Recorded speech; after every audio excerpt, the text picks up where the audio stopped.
Hello students. Chapter 9 science में physics का topic हम कवर कर रहे हैं और जो सबसे पहला चैप्टर हम शुरू करेंगे फ़िज़िक्स में चैप्टर 9 की साइंस में वो है चैप्टर मोशन। तो ये जो पूरी वीडियो सीरीज़ होगी जिसमें मैं आपको कॉन्सेप्ट्स भी समझाऊंगा, एनसीईआरटी के सॉल्व्ड एग्जांपल्स भी हम यहाँ पे सॉल्व करके देखेंगे और एनसीईआरटी सीबीएसई के जितने भी अनसॉल्व्ड एक्सरसाइजेज हैं, जितने भी क्वेश्चंस हैं थ्रू आउट द चैप्टर वो सारे हम सॉल्व करेंगे। तो स्टूडेंट्स, बच्चों, इसको आपको बहुत ध्यान से देखना है। अगर आपको कभी कोई क्वेश्चन सॉल्व करना है एनसीईआरटी का, आपको होमवर्क मिला है, आपको समर वर्क मिला है, आपको कुछ भी असाइनमेंट मिली है, तो आप ऐसा मत करिए कि डायरेक्ट कहीं से आप उसको कॉपी पेस्ट कर लीजिए, कहीं से देख के उसको नोट कर लीजिए।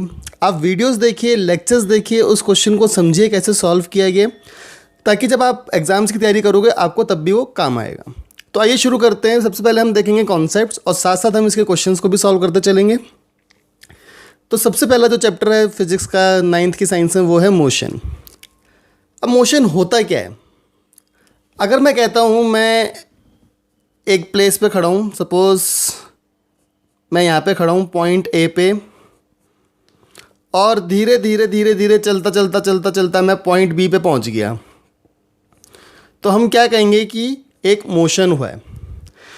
तो इसका मतलब क्या हुआ? एक पर्सन या एक ऑब्जेक्ट जब एक प्लेस से दूसरी प्लेस पे जाता है तो हम कहते हैं कि उसके अंदर कोई मोशन हुआ है।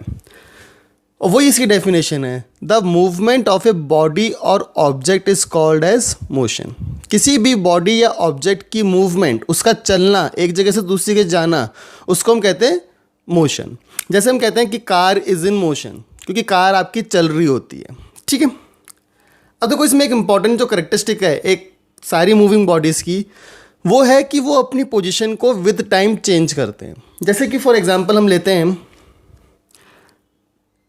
सपोज मैं कहता हूँ कि सुबह के 8 बजे एक पर्सन अपने घर पे है, एट होम है, देन वो चलना शुरू हुआ अपने घर से और तकरीबन 9 बजे वो अपने ऑफिस में पहुंच गया। तो हम क्या कहेंगे कि ये जो पर्सन था ये विद टाइम 8 से 9 के बीच में जब वो टाइम था उसमें वो मोशन में था, वो मूव कर रहा था। अब अगर सपोज करो कोई इंसान अगर 8 बजे भी घर पे है और 9 बजे भी घर पे, तो क्या हम कहेंगे कि वो मोशन में है? नहीं, क्योंकि वो विद टाइम उसकी जो पोजीशन है वो चेंज नहीं हो रही है। तो ये बहुत इंपॉर्टेंट करेक्टरिस्टिक है एक सारी मूविंग बॉडीज़ की, कि वो अपनी पोजीशन को विद टाइम चेंज करते हैं। ठीक है। देन इसकी जो प्रॉपर डेफिनेशन है वो क्या कहती है? A body is set to be in motion और moving when its position changes continuously with respect to a stationary object taken as a reference point. एक एग्जांपल लेते हैं। सपोज हमने यहाँ पे एक ट्री ले लिया। अब ट्री क्या है? ट्री तो स्टेशनरी ऑब्जेक्ट है ना, वो तो मूव करेगा नहीं। तो हमने यहाँ पे एक ट्री ले लिया जो कि स्टेशनरी है। ठीक है। अब हम कह रहे हैं कि यहाँ पे एक कार है।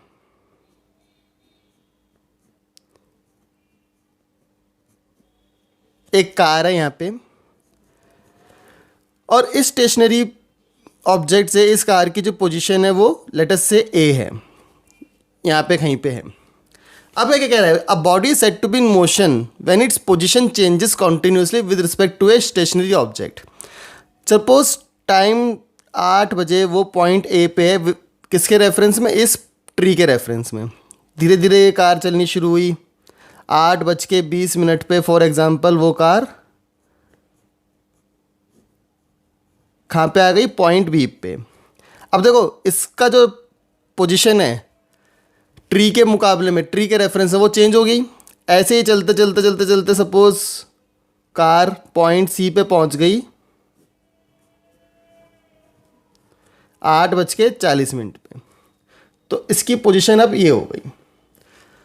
तो अब आप देखो, एक स्टेशनरी ऑब्जेक्ट से एक मूविंग ऑब्जेक्ट की पोजीशन विद टाइम चेंज हो रही है, तो हम कहेंगे कि ये जो कार है वो मोशन में है। अब अगर इसकी बजाय आप सपोज करो एक घर है, एक होम है जिसकी पोजीशन ऐसे है। ठीक है। एक कोई ये घर है, होम है, और इसकी पोजीशन इस ट्री से लेट अस से एट पॉइंट पी है। अब चाहे 8 बजे हो, चाहे 9 बजे हो, चाहे 10 बजे हो, ये घर तो यहीं पे रहेगा, मतलब इस ट्री से जो इसकी पोजीशन है वो पॉइंट बी पे ही रहेगी, मूव तो नहीं कर जाएगी, घर यहाँ पे तो नहीं आ जाएगा। तो हम देख सकते हैं डिफरेंस की एक स्टेशनरी ऑब्जेक्ट की जो पोजीशन है एक दूसरे स्टेशनरी ऑब्जेक्ट से वो सेम रहती है, जबकि मूविंग ऑब्जेक्ट की पोजीशन एक स्टेशनरी ऑब्जेक्ट के रिस्पेक्ट में चेंज होती चलती है। ठीक है, तो हमने देख लिया कि मोशन क्या होता है, उसकी प्रॉपर डेफिनेशन देख लिया और विद एग्जांपल्स मैं आपको समझाता चल रहा हूँ ये पूरा। अब इसके बाद हम आते हैं इंपॉर्टेंट पॉइंट के ऊपर, वो है डिस्टेंस ट्रेवल्ड। कितना डिस्टेंस ट्रेवल होता है, डिस्टेंस होता है कितना दूरी है। ठीक है, डिस्टेंस को हम कहते हैं दूरी। जैसे कि दिल्ली से बॉम्बे की दूरी लगभग 1500 किलोमीटर होगी, तो वो हम कहेंगे कि एक दूरी है, एक डिस्टेंस है दो सिटीज़ के बीच में। आपके घर से आपके स्कूल का डिस्टेंस हो सकता है 2 किलोमीटर हो। ठीक है, सो वो डिस्टेंस होता है।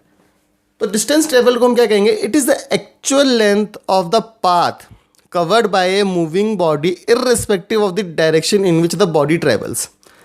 अब इसमें ये बहुत इंपॉर्टेंट है, जब आगे आप देखोगे डिस्प्लेसमेंट तो आपको समझ में आएगा कि डायरेक्शन का क्या मतलब है। बट जो अभी देखो कि जो डिस्टेंस है वो इररिस्पेक्टिव होता है डायरेक्शन से, कोई फर्क नहीं पड़ता किस डायरेक्शन में आप मूव कर रहे हो।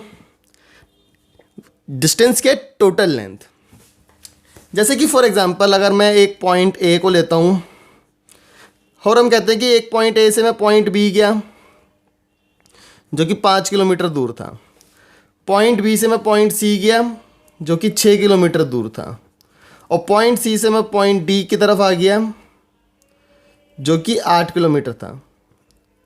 तो अब इसमें टोटल डिस्टेंस क्या होगा, लेंथ ऑफ द पाथ। और पाथ क्या होता है, कहाँ कहाँ से आप गए हो।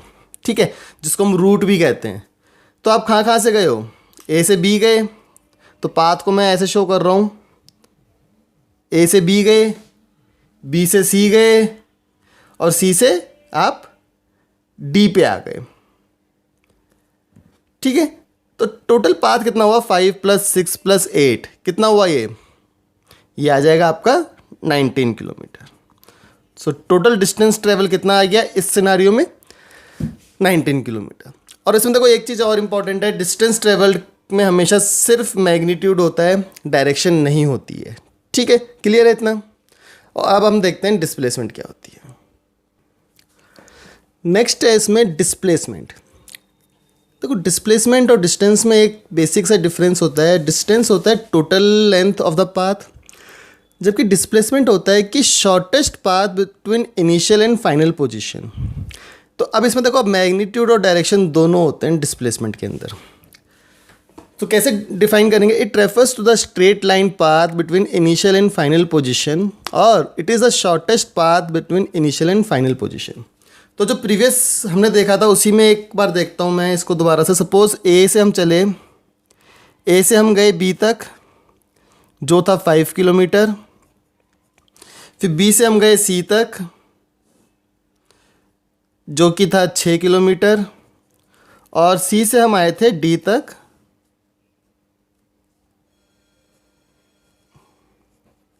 जो था 8 किलोमीटर।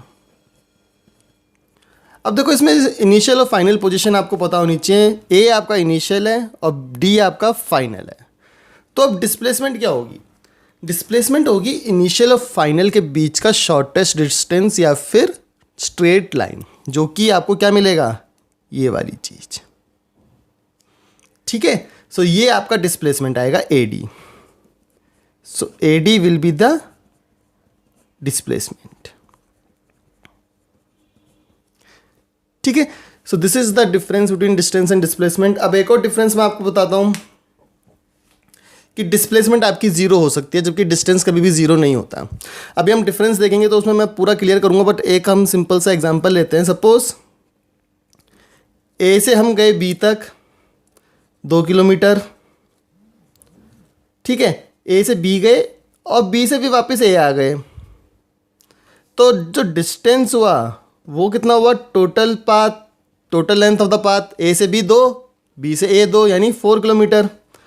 बट जो डिस्प्लेसमेंट हुई वो कितनी हुई, 0, क्योंकि इनिशियल और फाइनल पोजीशन अगर आपकी सेम है तो उन दोनों के बीच में कोई भी डिस्टेंस नहीं है, तो डिस्प्लेसमेंट हो गई 0। ठीक है, सो ये एक बहुत इंपॉर्टेंट डिफरेंस है डिस्टेंस और डिस्प्लेसमेंट का। ठीक है, अब चलो एक क्वेश्चन करते हैं। अब इसमें हमें कैलकुलेट करना है डिस्टेंस और डिस्प्लेसमेंट बिटवीन ए एंड सी, ठीक है। और ये हमें यहाँ पे कुछ वैल्यूज़ गिवन है, तो ए और सी के बीच का हमें डिस्टेंस निकालना है। अगर मैं इसको दोबारा से ड्रॉ करता हूँ, एक्चुअली बी और सी में 90 डिग्री का एंगल बनना था, सो ड्रॉ करते हुए थोड़ी सी गलती हो गई थी। So it will be like this actually,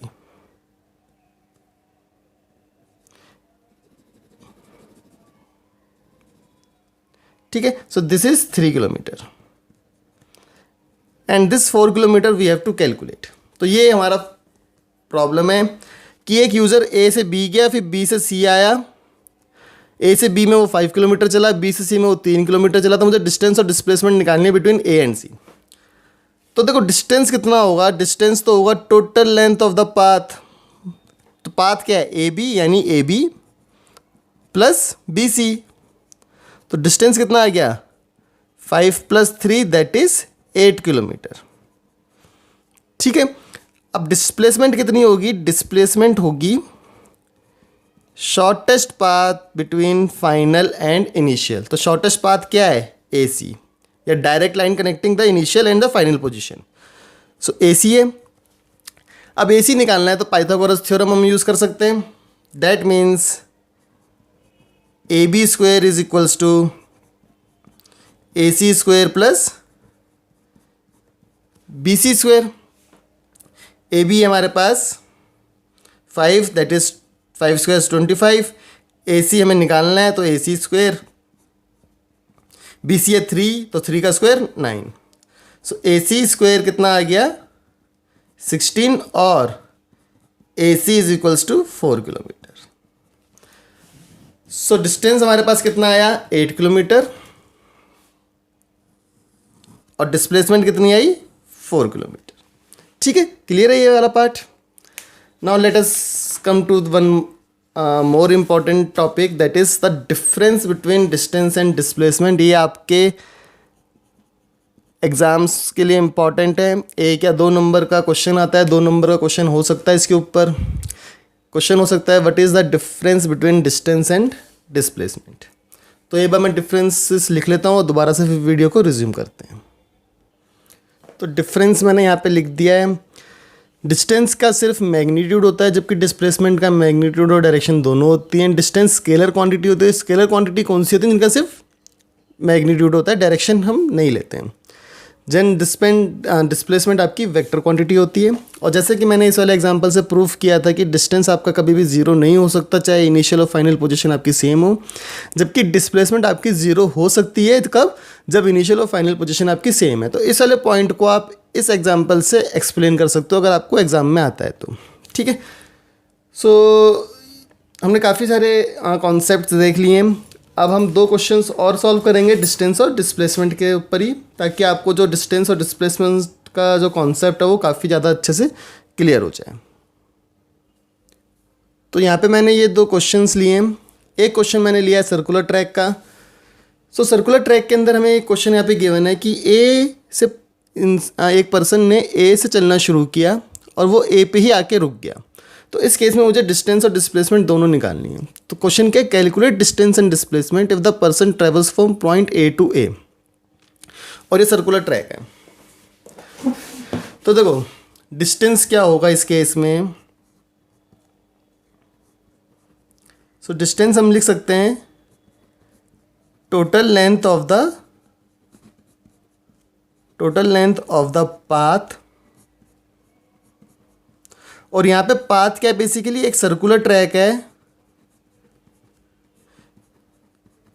जिसका रेडियस क्या है, आर। तो so circular track of radius R. तो किसी भी सर्कुलर ट्रैक का या सर्कल का जो पूरा पाथ होता है, लेंथ होती है पाथ की, वो क्या होता है, उसका सरकमफ्रेंस। तो ये किसके बराबर हो गया, टोटल लेंथ सरकमफ्रेंस के बराबर हो गया। और किसी भी सर्कल का सरकमफ्रेंस का फॉर्मूला क्या होता है, 2πr। तो डिस्टेंस कितना आ गया, डिस्टेंस आ गया 2πr, ठीक है। So distance is 2πr। उसके बाद अगर हम बात करें डिस्प्लेसमेंट की, तो डिस्प्लेसमेंट क्या होता है कि इनिशियल और फाइनल पोजीशन के बीच में कितना डिफरेंस है, जबकि यहाँ पे इनिशियल और फाइनल पोजीशन अगर सेम है तो डिस्प्लेसमेंट क्या होगी, ज़ीरो। क्यों, आपको मेंशन करना होगा, because initial and final position are same.